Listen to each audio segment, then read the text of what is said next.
நீங்கள் இணைக்கப்பட்டு இருக்கிறீர்கள் சகோதரர். நீங்கள் புரிந்து கொண்டாலும் புரியாவிட்டாலும் ஒவ்வொரு நிமிடமும் உங்களுக்குள்ளே ஜீவன் பாய்ந்து கொண்டே இருக்கிறது.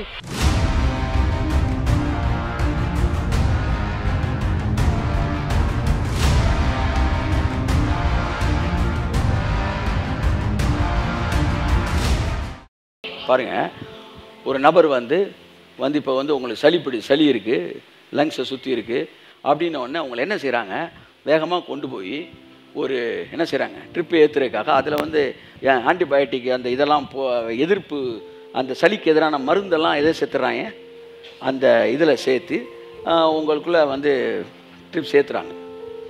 இது உள்ளே போக போக போக கொஞ்சம் கொஞ்சமாக அந்த சளி என்ன செய்யுது, மாறி நீங்கள் இழுத்து மூச்சு விடுறதால ஃப்ரீயாக மூச்சு விட ஆரம்பிக்கிறீங்க. இப்போ நீங்கள் இதோடு இணைக்கப்பட்டிருக்கிறனால ஒவ்வொரு செகண்டும் இதனுடைய வல்லமை உங்களுக்குள்ளே வேலை பார்த்துக்கிட்டே இருக்குது. உங்களுடைய வியாதி வெளியேறிக்கிட்டே இருக்குது, நீங்கள் சுகமாயிட்டே இருக்கீங்க, நீங்கள் தெளிவாயிடுறீங்க. இப்படித்தான் இயேசு என்ன செஞ்சார், ஆதாம்கிட்டருந்து உங்களை வெட்டி எடுத்து தம்முடைய ஜீவனோடு உங்களை இணைத்து நல்ல ஒலிவ மரமாகிய இயேசுவோடு இணைத்தார். காட்டு ஒலிவ மரத்திலிருந்து வெட்டப்பட்டீர்கள். அந்த மரத்தில் என்ன வந்துகிட்டு இருந்துச்சுன்னா மரணம் வந்துகிட்டு இருந்துச்சு. அந்த மரத்தில் வியாதி வந்துகிட்டு இருந்துச்சு.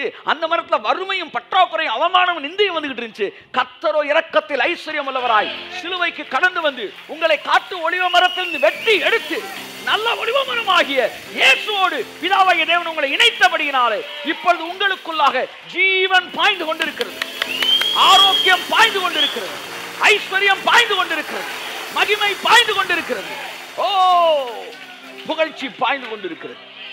நீங்கள் இணைக்கப்பட்டு இருக்கிறீர்கள் சகோதரர். நீங்கள் புரிந்து கொண்டாலும் புரியாவிட்டாலும் ஒவ்வொரு நிமிடமும் உங்களுக்குள்ளே ஜீவன் பாய்ந்து கொண்டே இருக்கிறது. கரங்களை தட்டி கர்த்தருக்கு நன்றி சொல்லுவோம்.